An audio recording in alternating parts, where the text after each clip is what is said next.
આ શુક્રવારે મલ્હાર, વંદના પાઠક, દર્શન ગરીવાલા અને યુક્તિ રાંદેરિયાની રાહુલ ભોળે અને Vineet Kanojia directed film all the best Pandya release થઈ. આજે મંગળવાર થયો અને અમને લાગે છે કે this is the best time જ્યારે આ ફિલ્મ વિશેના અમારા ઓબ્ઝર્વેશન્સ તમારી સામે રાખીએ. સૌથી પહેલા ફિલ્મનો જન્મ જ્યાંથી થયો હોય એ ઘટના એટલે કે સ્ટોરીની વાત કરીએ. ઘરમાંથી નીકળીને કોર્ટ સુધી અને કોર્ટથી નીકળીને આપણા સૌના જીવનને સ્પર્શતા અનેક પાસાઓ સુધી, પોલિટિક્સ અને પાવર ગેમ સુધી સ્ટોરી ખરેખર ખૂબ સરસ છે, સરળ છે અને છતાં ઇન્ટરેસ્ટિંગ છે.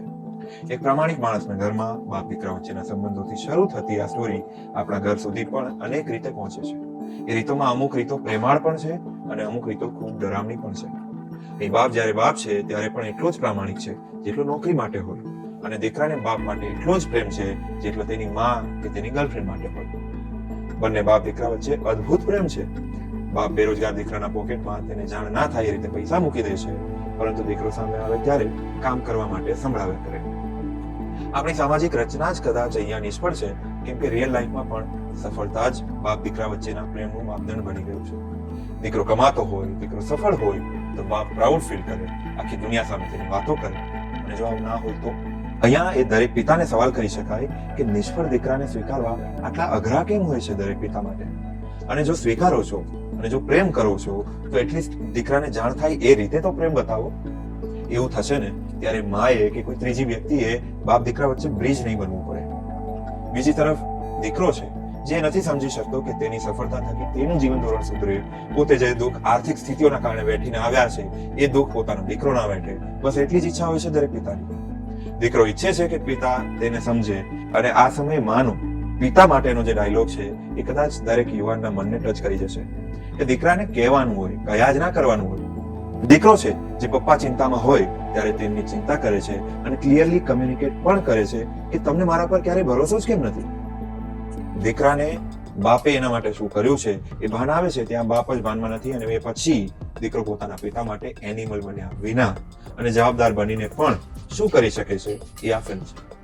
દીકરાનો બાપ માટેનો પ્રેમ ખરેખર સરળ રીતે દર્શાવવા એક ડાયલોગ જ પૂરતો હતો કે 4 દિવસને બદલે 4 કલાક પણ મળ્યા હોત ને તો હું લડી લઈશ, બાપ છે મારો. આ જગ્યા પર મલ્હાર છવાઈ ગઈ છે. આટલો જોરદાર મુદ્દો છે આ ફિલ્મનો જે આપણને સૌને ખરેખર ટચ કરી શકે છે. બસ થોડી અમથી પ્રિડિક્ટેબલ બની ગઈ છે આ ફિલ્મ. મતલબ કે આ લંકાના વિભીષણ કોણ છે એ આઈડિયા પહેલાથી આવી જાય છે.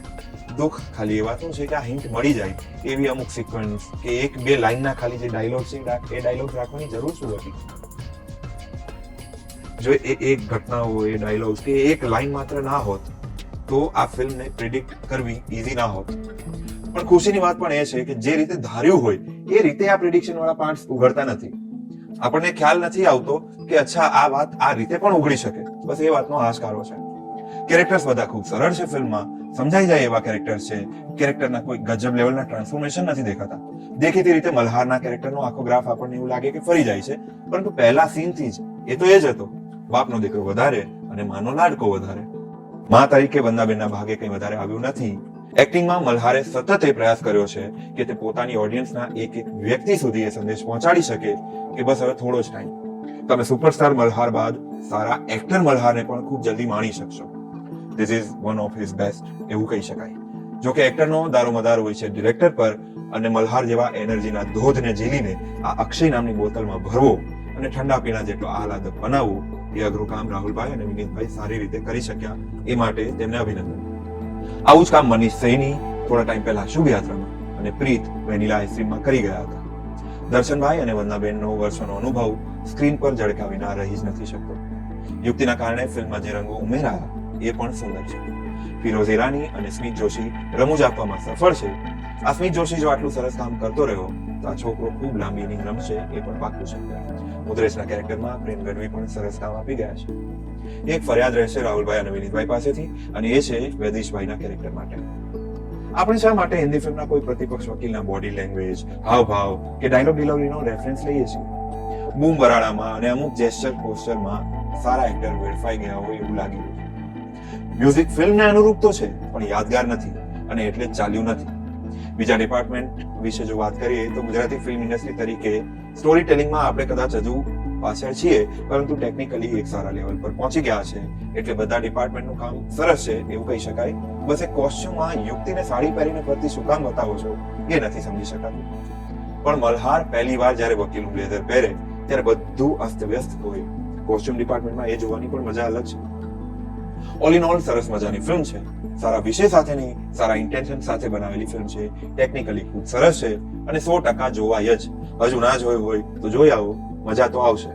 પપ્પા સાથે જજો અને જો તેમની સાથે વાત બંધ થઈ ગઈ હોય તો ફરી શરૂ કરજો. ફિલ્મનો એક સરસ ડાયલોગ છે, બાપ ભૂલ કરે ને તો પણ એ તો બાપ છે ને, અને બાપ માણસ છે. અને બીજી વાત, જો તમને તમારો બાપ માનસિક રીતે ગરીબ લાગતો હોય ત્યારે પોતાને જોજો. તમારા મિજાજમાં જે અમીરી છલકાઈ આવે છે ને એ તેના માનસિક મિલિયોનેર હોવાનું માત્ર એક પ્રતિબિંબ છે. શ્રી હરિ